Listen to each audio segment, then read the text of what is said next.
jo brīvība bez atbildības ir haoss. Ja, un tāpēc ir tik svarīgi paņemt tieši šo domu no rietumiem, ja, kāda tā ir, jo tas, ko es bieži vien dzirdu, kad mums ir taču Eiropas vērtības un visas šīs lietas, tad pamatvērtības Eiropai ir dziļa ar atbildību.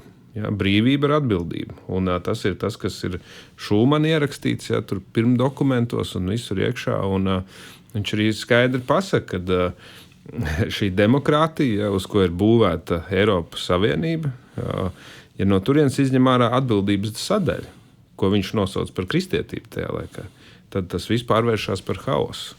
Un mēs ļoti ātros tempos to darām.